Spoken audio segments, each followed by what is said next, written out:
पंजाब में नहीं थम रहा कोरोना का कहर। 2600 से ज्यादा नए केस आए सामने। 24 घंटे में 44 मरीजों की मौत। जालंधर, लुधियाना और मोहाली बना हॉटस्पॉट।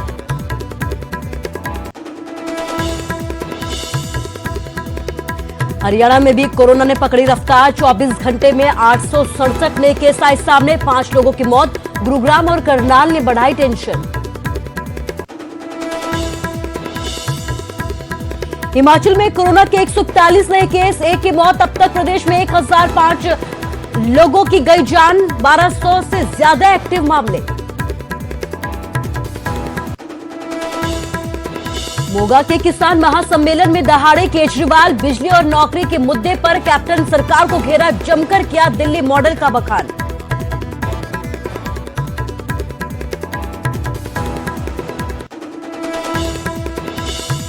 सीएम मनोहर लाल ने दी करोड़ों की सौगात। 22 जिलों में 163 परियोजनाओं का उद्घाटन और शिलान्यास। हरियाणा एक हरियाणवी एक की राह पर हो रहा है विकास।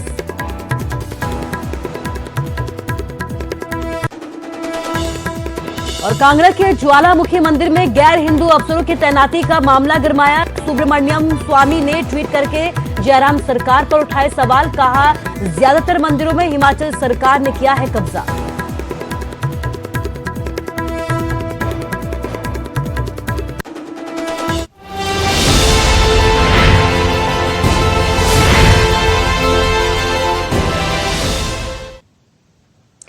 नमस्कार, स्वागत है आपका न्यूज 18 पंजाब हरियाणा हिमाचल में। मैं हूं आपके साथ कुसुम रावत। बुलेटिन का आगाज पंजाब में कोरोना अपडेट के साथ करेंगे। पंजाब में कोरोना के जो नए केस सामने आए हैं उनमें 2659 नए केस सामने आए हैं। 69 नए केस सामने आए। 24 घंटे में कोरोना से 44 लोगों की मौत भी हो गई है। होशियारपुर में 10 लोगों की मौत हुई है। इसके साथ ही लुधियाना में 8 मौतें हुई है। तो आप देख सकते हैं कि पंजाब में किस तरीके से कोरोना ने रफ्तार पकड़ी हुई है। और 2669 नए केस सामने आए हैं। 24 घंटे में 44 लोगों की मौत हो गई है। 10 मौतें अकेले होशियारपुर में हुई है। लुधियाना में 8 मौतें हुई हैं। गुरदासपुर में 7 मौतें हुई है। जालंधर में 6, अमृतसर में 5 मौतें हुई है कोरोना की वजह से। इसके साथ ही जालंधर में लगातार आंकड़े बढ़ते जा रहे हैं। 393 नए केस यहां से सामने आए हैं। लुधियाना में भी 330 नए केस सामने आए हैं। मोहाली की अगर बात की जाए तो 327 नए केस कोरोना के यहां पर दर्ज किए गए हैं। होशियारपुर में 259 नए मामले सामने हैं। पटियाला में 244 और रोपड़ में 188 नए केस दर्ज किए गए हैं। तो आप देख सकते हैं कि किस तरीके से कातिल कोरोना ने पंजाब में रफ्तार पकड़ी हुई है। 24 घंटे पहले जो है 24 घंटे में 44 मौतें हुई है। इससे एक दिन पहले 38 मौतें हुई थी। लेकिन आप देख सकते हैं कि किस तरीके से आंकड़ों में लगातार इजाफा होता जा रहा है। नए केस भी सामने आ रहे हैं और मौतों का आंकड़ा भी लगातार बढ़ता जा रहा है। और हम जो आपको अपडेट दे रहे हैं इसका मतलब ये नहीं है कि हम आपको डरा रहे हैं, बल्कि जागरूक करें कि एहतियात बरतें ताकि कोरोना की रफ्तार पर थोड़ा ब्रेक लग सके। क्योंकि पंजाब में लगातार कोरोना के आंकड़े बढ़ने पे लगे हैं। गुरदासपुर में 7 मौतें हो गई है। इसके साथ ही होशियारपुर में लगातार आंकड़ा बढ़ता जा रहा है। 10 मौतें होशियारपुर में हुई है। इसके साथ ही लुधियाना में 8 मौतें कोरोना की वजह से अब तक हो चुकी हैं। तो पंजाब में बेकाबू कोरोना हो रहा है और इस बेकाबू कोरोना पर काबू पाने के लिए प्रशासन ने सख्ती बढ़ा दी है। कोरोना के मार्च के आंकड़े डराने वाले हैं। देखिए कि कैसे पंजाब में कोरोना ने फिर से अपने पैर पसार दिए हैं।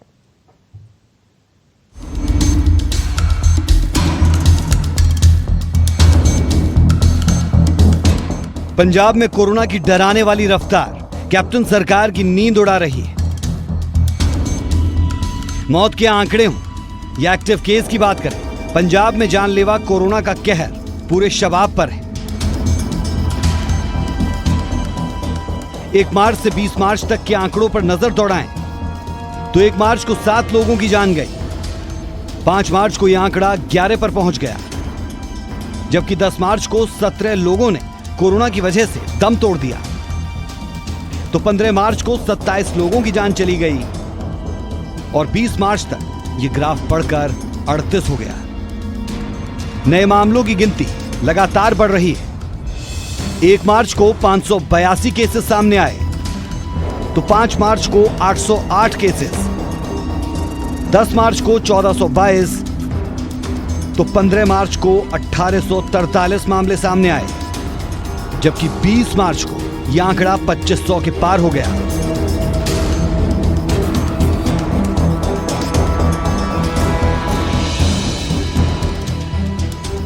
पंजाब में बिगड़ते हालात को देखकर हरियाणा सरकार भी गंभीर हो गई है। सरकार ने लोगों को जागरूक करने का प्लान बनाया, खासकर के आने वाले त्योहार में सोशल गैदरिंग ना हो, इसकी अपील की जा रही है।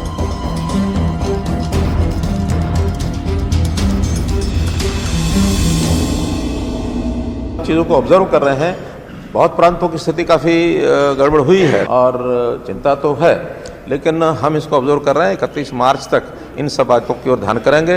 फिर उसमें सोशल डिस्टेंसिंग के नाते, स्कूलों के नाते, बाज़ारों के नाते सब चीज़ें सोचनी पड़ेंगी। हम नवरात्रे आ रहे हैं, फिर बैसाखी आ रही है, इसमें बड़ी गैदरिंग ना करें। कार्यक्रम करने भी है तो डिस्टेंस के हिसाब से, जैसे गैदरिंग की कम गैदरिंग के साथ कार्यक्रम करना, अलग अलग जगह कार्यक्रम करना, उस प्रकार से उत्सव बिल्कुल बंद कर दिए जाए, इसके भी हम हक में नहीं हैं।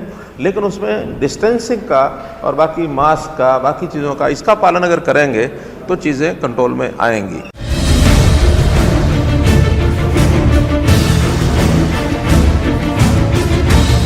कुल मिलाकर अगर सख्ती नहीं की गई तो हालात बिगड़ सकते हैं। पंजाब में बढ़ते आंकड़ों को देखकर पड़ोसी सूबे हरियाणा का डरना भी काफी हद तक लाजमी है।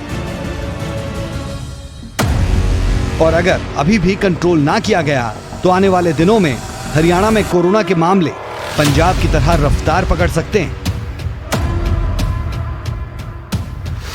अंकित दुदानी, न्यूज़ 18 चंडीगढ़।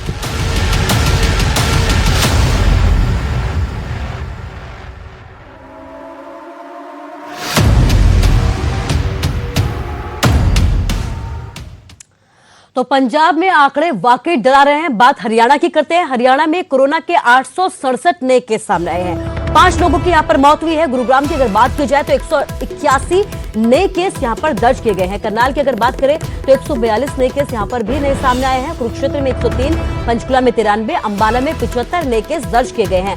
यमुनानगर की बात की जाए तो यमुनानगर में 52 नए केस सामने आए हैं। पानीपत में 41 नए केस दर्ज किए गए हैं। फरीदाबाद में 37 नए केस सामने आए हैं। इसके साथ ही अंबाला और करनाल में कोरोना से एक मरीज की मौत हो गई है। पंचकुला, कुरुक्षेत्र, कैथल में भी एक मरीज की मौत हो गई है। तो आप देख सकते हैं कि हरियाणा में भी आंकड़ों में लगातार अब इजाफा होने लगा है। यही वजह है कि हरियाणा सरकार ने सख्ती बरतनी शुरू कर दी है।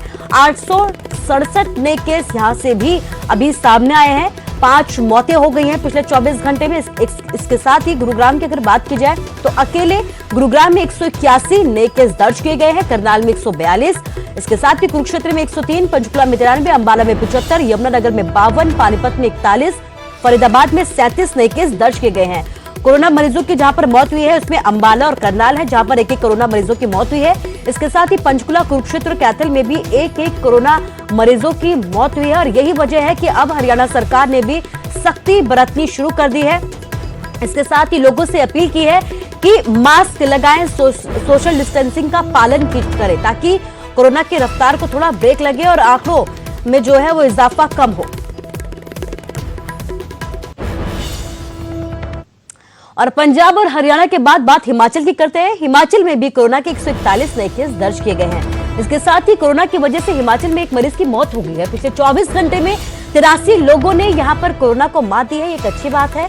इसके साथ ही हिमाचल में कोरोना के एक्टिव मामलों की अगर बात की जाए तो 1256 यहां पर एक्टिव केस है। प्रदेश में कोरोना से अब तक 1005 लोगों की मौत हो गई है। और यही वजह है कि हिमाचल सरकार ने भी अब सख्ती बरती है।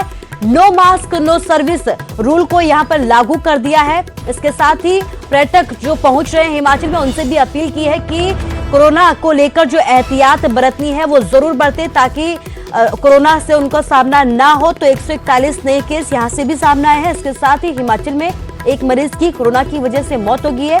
पिछले 24 घंटे में 83 लोगों ने कोरोना को मात भी दी है।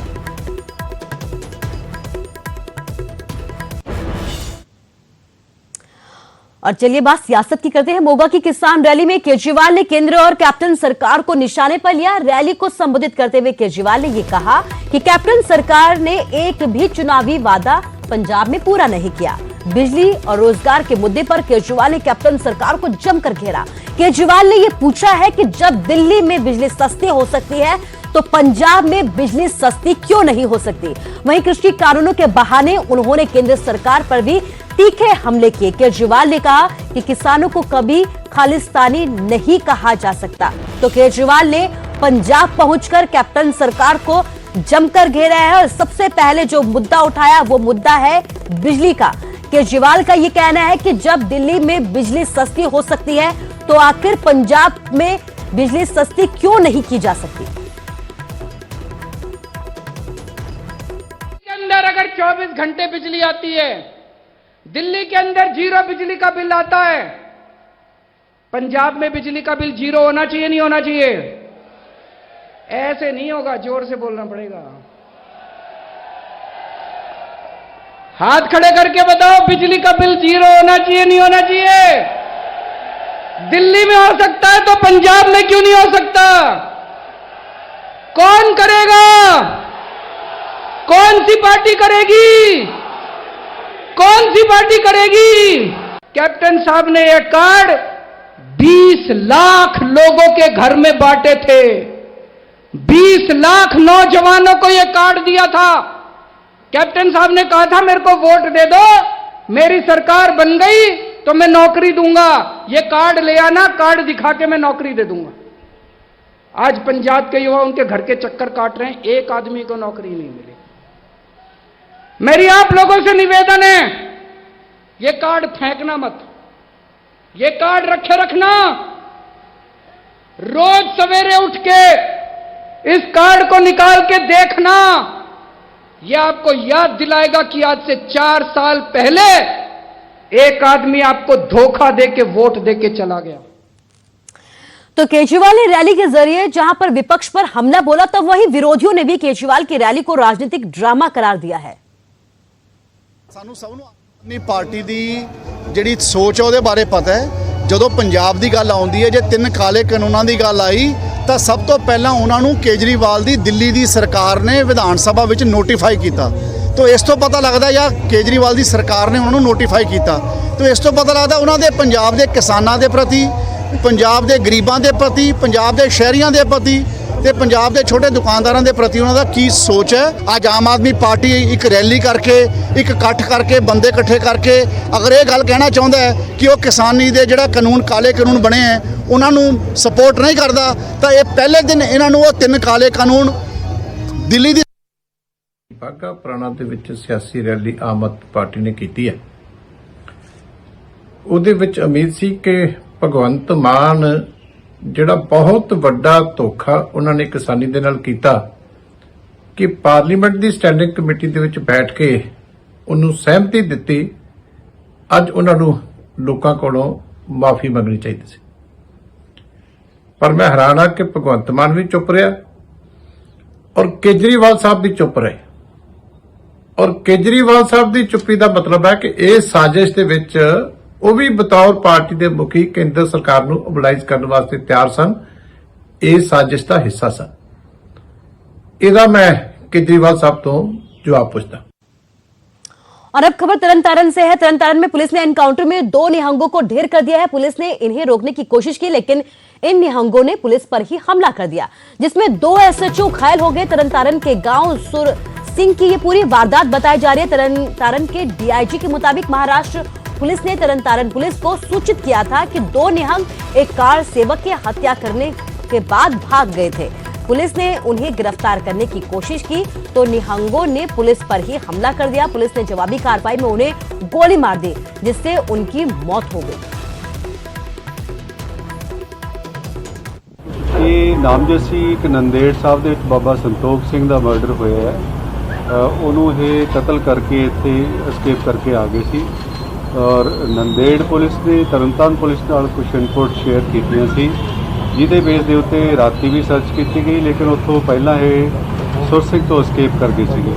ਲੇਕਿਨ ਉਸ ਇਲਾਕੇ ਦੇ ਵਿੱਚ ਨੇੜੇ ਤੇੜੇ ਸੀਗੇ। ਇਨਫੋਰਮੇਸ਼ਨ ਮਿਲਣ ਤੇ ਐਸਐਚਓ ਨੇ ਇਹਨਾਂ ਨੂੰ ਫੜਨ ਦੀ ਕੋਸ਼ਿਸ਼ ਕੀਤੀ, ਜਿੱਥੇ ਹਮਲਾ ਕੀਤਾ ਗਿਆ। ਉਸ ਤੋਂ ਬਾਅਦ ਹੋਰ ਪੁਲਿਸ ਪਾਰਟੀ ਨੇ ਇਹਨਾਂ ਨੂੰ ਜਦੋਂ ਉੱਥੋਂ ਹਮਲਾ ਕਰਕੇ ਅੱਗੇ ਨਿਕਲੇ, ਅੱਗੇ ਤੋਂ ਉਹਨਾਂ ਤੇ ਵੀ ਉਹਨਾਂ ਨੇ ਹਮਲਾ ਕੀਤਾ। ਪੁਲਿਸ ਨੂੰ ਗੋਲੀ ਚਲਾਉਣੀ ਪਈ ਆਪਣੀ ਡਿਫੈਂਸ, ਸੈਲਫ ਡਿਫੈਂਸ ਦੇ ਵਿੱਚ, ਜਿਸ ਵਿੱਚ ਇਹ ਮਾਰੇ। और खबर हरियाणा से है। हरियाणा में बीजेपी नेताओं का विरोध लगातार जारी है। दादरी में सांसद धर्मवीर सिंह का किसानों ने विरोध किया और उन्हें काले झंडे भी दिखाए। दरअसल वीडियो कॉन्फ्रेंसिंग के जरिए सीएम ने दादरी को 26 करोड़ की 6 परियोजनाओं का यहां पर शिलान्यास किया था। वहीं सांसद के कार्यक्रम में पहुंचने की खबर पर खाप और किसान संगठनों ने लघु सचिवालय पहुंचकर काले झंडों के साथ रोष प्रदर्शन किया। किसानों के विरोध को देखते हुए सांसद धर्मवीर सिंह कार्यक्रम को बीच में ही छोड़कर गेट से निकल गए। वहीं दूसरी तस्वीर गोहाना की आपको दिखा रहे हैं, जहां पर किसानों ने राज्यसभा सांसद रामचंद्र जांगड़ा का पुतला फूंका। दरअसल किसान रामचंद्र जांगड़ा के विवादित बयान से नाराज थे, तो यही वजह है कि यहाँ पर प्रदर्शन किया गया। तो दो तस्वीरें आपको दिखा रहे हैं, दादरी और गोहाना की ये तस्वीरें हैं जहां पर प्रदर्शन किया गया है, विरोध प्रदर्शन किया गया है। बीजेपी नेताओं का विरोध प्रदर्शन लगातार जारी है। दादरी में सांसद धर्मवीर सिंह का विरोध किया गया है। खाप और किसान नेताओं की तरफ से यहाँ पर धर्मवीर सिंह का विरोध किया गया, जिसके बाद धर्मवीर सिंह को कार्यक्रम को बीच में ही छोड़कर निकलना पड़ा। मुख्यमंत्री ने इंटरनेट के माध्यम से यहाँ कोई उद्घाटन करना था, तो ये चोरी छिपे आए थे। एतवार को तो छुट्टी का दिन होता है और यहाँ पे आया था, और हमने जैसे ही पता चला सारी किसान भाई यहाँ पे मौजूद हो गए। बिल्कुल यहाँ विरोध प्रदर्शन दर्ज करवाया काले झंडे लेके, और पीछे से बैकडोर के रास्ते से ट्रेजरी के दफ्तर तक तो आया, वो फिर अपनी गाड़ी लेके पीछे से ही भाग गया। जैसे प्रदेश के मुख्यमंत्री जी ने चंडीगढ़ से ही बैठकर प्रदेश के सभी डिस्ट्रिक्ट हेडक्वार्टर पर अभिसंबोधित किया है, और यहाँ दादरी में भी तकरीबन 6-7 प्रोग्राम थे। मार्केटिंग बोर्ड, B&R और शायद एक रोडवेज। फरीदाबाद पहुंचे उप मुख्यमंत्री दुष्यंत चौटाला ने यह कहा कि किसान विरोध के नाम पर विरोध कर रहे हैं। जब किसानों की फसल मंडी जाएगी, उनका एक एक दाना खरीदा जाएगा। दुष्यंत चौटाला ने यह कहा कि पिछले साल 7.5 लाख क्विंटल सरसों की खरीद पर MSP पर की गई थी, और इस बार किसानों को MSP से भी ज्यादा दाम मिल रहे हैं। वहीं प्राइवेट नौकरियों में 75% आरक्षण को दुष्यंत चौटाला ने प्रदेश के लिए हितकारी बताया है। उन्होंने कहा कि हरियाणा के युवाओं को रोजगार मिलेगा और इसके लिए सरकार प्रतिबद्ध है।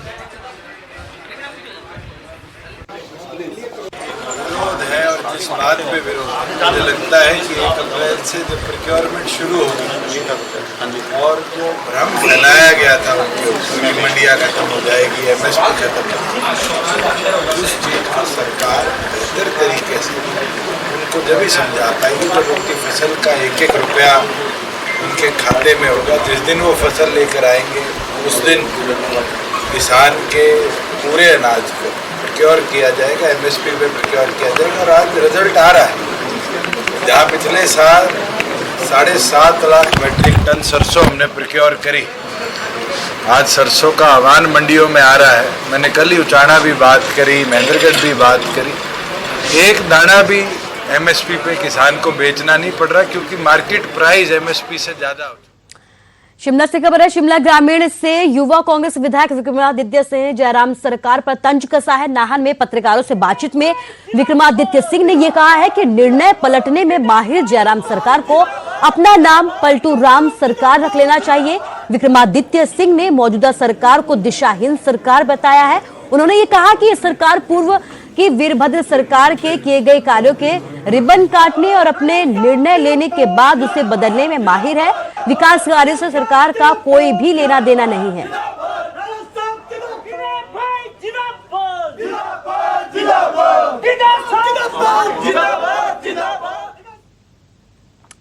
तो वहीं कांगड़ा के ज्वालामुखी मंदिर का मामला गर्मा गया है। सुब्रमण्यम स्वामी ने जयराम सरकार पर सवाल उठाए हैं।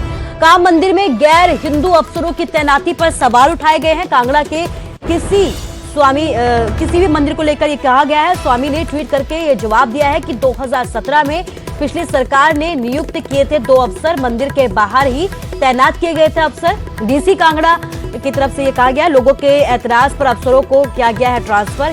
डीसी कांगड़ा ने ये कहा है। इसके साथ ही मंदिरों से 50 किलोमीटर दूर दिया गया था ट्रांसफर।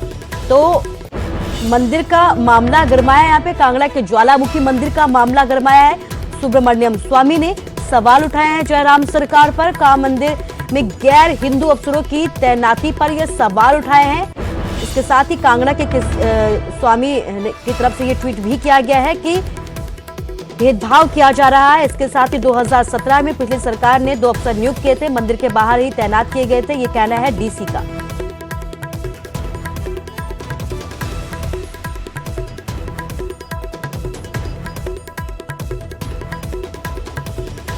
विचित्र हमारे साथ फोन लाइन से जुड़ गए। विचित्र, क्या ये पूरा मामला है, एक बार अपडेट दीजिए। देखिए कुसुम, सबसे पहले तो मैं आपको बताऊं कि ये जो पूरा मामला है ये स्थायी नियुक्ति को लेकर है। यानी जो मंदिर परिसर है वहाँ पर कर्मचारी रहते हैं जो कि वहाँ का सारा कामकाज देते हैं, सारी देखरेख रहते हैं। जिस तरह से मातृ सदन है, लंगर हॉल है, वहाँ पर किस तरह से कामकाज करना है। तो 13 लोग कम से कम यहाँ पर थे जो कि काफी लंबे अरसे से जो है वो अस्थायी तौर पर थे, और उनकी जो फाइल्स है वो स्थायी होने के लिए, यानी उनको परमानेंट पक्का करने के लिए जो है, उनकी पक्की नियुक्ति के लिए जो है वो गवर्नमेंट के पास थी। तो अभी हाल ही में, अभी कुछ ज्यादा वक्त नहीं हुआ है, यही कोई 2 हफ्ता पहले ही इन लोगों को जो है वो पक्का किया गया था, जिसमें से 2 ये जो लड़के थे, जो जशनदीन है और शकील मोहम्मद है, वो भी उसी 13 लोगों में से ही थे और तब ये पक्के हुए। तो इसी पर जो है यहाँ पर हिंदू महासभा है और विश्व हिंदू परिषद की ओर से ये सवाल खड़ा किया कि ये जो पोस्ट है ये लोगों के लिए नहीं बनी है, यानी नॉन हिंदूज के लिए नहीं बनी है, तो इन लोगों को कैसे पक्का किया गया, इनको बर्खास्त कर देना चाहिए। और कहीं ना कहीं ये मुद्दा जो है, और इसके लिए बाकायदा उन्होंने ज्ञापन भी सौंपा, यानी हिंदू हिंदी महासभा जो उनकी ओर से डीसी को भी ज्ञापन सौंपा, एसडीएम ज्वालामुखी को भी ज्ञापन इनकी ओर से सौंपा गया था। और उसके तत्काल प्रभाव से जो है वो डीसी की ओर से जो है, यानी डीसी कांगड़ा राकेश प्रजापति की ओर से उनको तुरंत जो वहां से ट्रांसफर करके जो हेडक्वार्टर यानी जो जिला मुख्यालय होता है, जहां पर टेम्पल ब्रांच होती है, वहां इन दोनों को ट्रांसफर कर दिया गया, यानी ज्वालामुखी की बजाय इनको वहां ट्रांसफर कर दिया गया। मुझे सवाल उठाए जा रहे हैं विचित्र, तमाम जानकारी के लिए आपका शुक्रिया। तो कांगड़ा के ज्वालामुखी मंदिर का ये मामला है जहां पर गैर हिंदू अफसरों की तैनाती का मामला गर्मा गया है एक बार फिर से।